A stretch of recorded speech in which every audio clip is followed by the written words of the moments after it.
What a terrifying movie. Hey everybody, it's Marshall Monk here, and this is going to be my It movie review. And obviously we all know that this is the 2017 reboot or retelling of the story, right? Based on the original miniseries, based on the Stephen King novel, right? So we're going to keep that in mind during our review. But yes, it came out and it was so crazy. Oh, it was amazing. It was disturbing, and we have a lot to talk about, but before we do, I just want to say spoiler alert, because this is a spoiler review, so if you have not seen the movie, I definitely recommend seeing it, even though there are some problems with the script, unfortunately, near the end of the movie. Minor problems, yes, but still problems, and things that I really couldn't get over, right? But anyway, yes, we have to talk about the movie, so again, spoilers ahead. But anyway, what do I think of it, and what's going on with it? What do I think, just in general?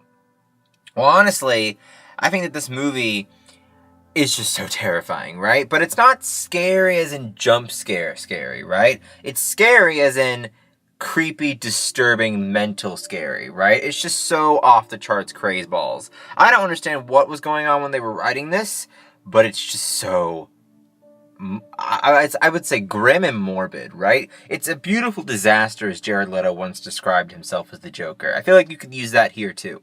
But as in a mental disturbing disaster that's beautiful, right? But anyway, yes. But we're going to go by character because a lot of the problems in the script have to do with some of these characters. So we're going to do that, and then we're going to go back around to the major points of the story that I really felt like worked. So for my first character, one of my favorite characters, we're going to go to one of the best to the worst. So from one of my favorites was Bill. I loved Bill here in this movie as kind of our leading man here. He just did so well, the actor who plays him. And his name is Jaden Lieberger. I think I'm probably butchering his name, but he just did so well, and I really did buy the emotion that he had for Georgie. Right? I mean, it was just so obvious. So I think that was just so amazing that he could make it obvious that there was some pain there. I mean, obviously there would be, right? So I just loved him in this movie. He reminds me of kind of like another David Mazouz, if you've ever watched Gotham. Very much like David Mazouz. Even sounds like him to some degree. But I just loved him in this movie. And then, of course, we have to talk about Richie, one of my favorites. And this is where the problems start to come in. Richie, though he is hilarious, and Finn Wolfhard has amazing range as an actor. I mean, this is a totally, completely different character from Mike. And I love the humor that they give him in the script. And Finn plays it off very well. But the problem is that this character is more of a caricature instead of a character. Meaning that you really don't see any character development here, right? It was really funny when he had that joke about being a virgin, right? And he was all like, are only the virgins getting these visions? And I was like, ooh, that really much proves that because he doesn't have a vision, there really isn't any character development there. I mean, the only thing that we got was when, the choice to turn on Bill, he chose not to, right? That was kind of like the big changing moment, like his fight with Bill, and then later on conquering that. But anyway, still funny character, right? And then we have to talk about, my favorite character in the entire movie, Eddie, played by Jack Dylan Grazer. I freaking love this character. One, this character brings out a lot of the logic in the first half of the movie. The second half, I think the logic is presented by either Stan or Richie, but in the first half of the movie, Jack really gives you a lot of the logic, right? A lot of the real logic, where it's like, guys, we shouldn't be in the sewers, we shouldn't be doing this crap, it's terrible, it's awful, right? And everyone's just teasing him. And I really relate to this character quite a bit. It's very much me, this character. And that's another thing about the characters, they're very relatable. But I just love Jack's performance. The whole entire film, it was just spot on. So great job. And his character development was pretty okay too. Except for the fact that they really didn't touch on the reason why his mom gave him those fake meds, right? I mean, it just didn't make sense to me. They needed to elaborate on that. So see, another loose thread. There's so many character development loose threads here. But we have to talk about the main man of the show, besides Jaden, frickin' Bill Skarsgård as Pennywise. I love this casting. Not only is this the perfect casting for this movie, but I can guarantee you, after Warner Brothers made this, I can see Bill getting the job for the Joker origin movie, right? The separate one. And we'll probably do a video about that very soon too. I mean, the nods to Pennywise, the old Pennywise, as you can see, there's the old mask from, or I guess the old style from the first movie, or the miniseries, I guess you could say.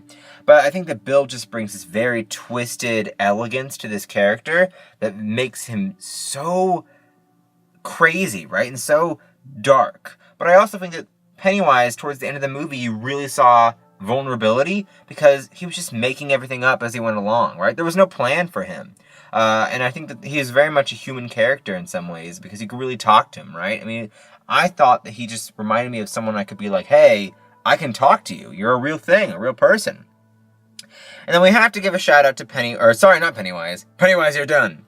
We have to give a shout out to Georgie. I thought that Georgie was fantastic, especially the actor, Jackson Robert Scott. Oh, wow. I thought the beginning of the movie was so crazy how we already jumped into Georgie's death. It made me really upset, right? It was just so depressing. So if you don't know, in the original book, and also I don't think they showed it in the miniseries, but Georgie's arm gets eaten off by Pennywise. And showing it here, it was so quick and so dangerously swift that it just really caught me, right? So I thought, and the whole performance, Jackson did a great job throughout the entire film, even when he was playing the fake Georgie, right? It was just so magical. And then for Mike, I didn't really see too much character development here. They did give him a little bit of backstory with his parents and a fire, right?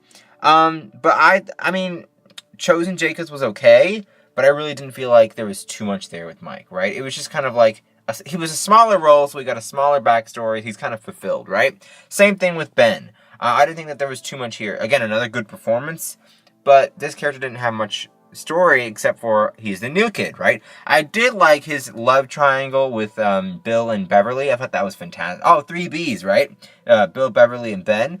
I like that love triangle, and I do think he did a really good job performing that, giving that performance, right? So I thought that was really cool. But other than that, there really wasn't anything here, right? But I do like what they did give him in the script. And speaking of Beverly, we have to talk about her. So though she's not one of my favorite characters, because of course, Jack Dylan Grazer, I just love him hands down. But Beverly, I really do like what they did here. That she has a very raw, very emotional backstory that really makes you wonder. But again, there's just, it's left off. And this one, I feel like will make it into the sequel. So her dad has a line in the movie that says, you know, he was talking about her mother, right, in a bad way. And we never got to hear what happened. We never got to hear the story. So I feel like that when she's an adult, and because she had the visions, right, of her floating and she was an adult, I feel like we're going to find out more about her mother in the second movie, right, when she's an adult. But right now, there was just so much left off. I mean, she basically murdered her father, right, he's dead. And then she ran away from home. Right, so there's just so much left off of this character, right? There's just so much character development left loose. And Stan was probably my least favorite character, though I felt like he, again, brought logic into the movie. And I do think that Wyatt Olaf gave a really good performance, right? Like, with what he was given.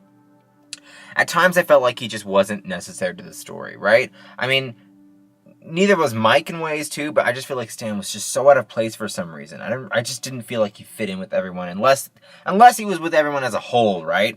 Because that's the whole point, and this is where we're circling back onto the important parts of the movie, is that even though there was so many character development leave-offs, right? I mean, there was just so much unanswered. When they were all together, they all made sense as characters. They were like one unit, right? A pack, and I really do like that, and that's why they're the Losers Club, right? But I really feel like that they bring the energy when they're together, and it really saves the movie from those development problems. And I really do feel like that's what made this movie is the characters. The Losers Club especially.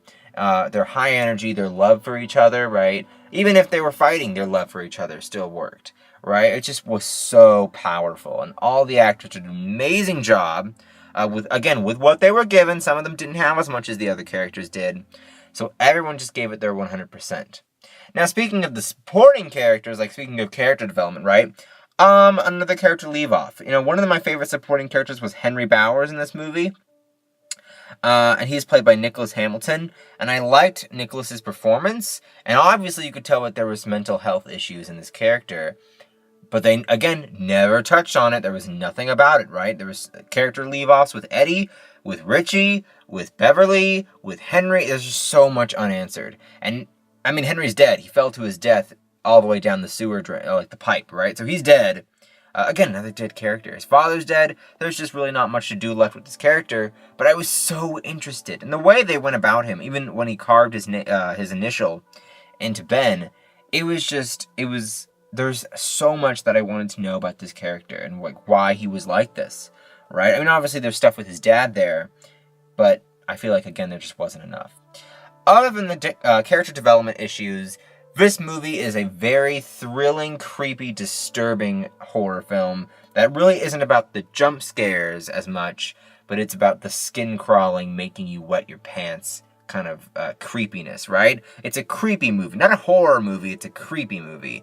And it makes you think at the end of it, right? It's just so fun to watch. And I think that if you can get over the bad language, if you're not a rated R person, but you can get over it, right? There's not too much gore. And all the stuff that is gore, like Georgie's arm, right? Betty rips in and cut in half. It's very quick, very gone, like right after it's there, right? So if you can get past it, I feel like you can have a very fun time watching this movie. Because I did have fun while watching it. It was just so interesting and in-depth, right? With the way that they made the characters speak and act. So I did like it quite a bit. But what do you guys think of the movie? What was your favorite parts and what was your least favorite parts? And I definitely think that there's going to be a lot to talk about for the sequel, and I might even make a bonus video about it. But we do need to catch up with some things, like, for example, the DCEU, because there's a lot of stuff I'd like to talk about that. More like rant.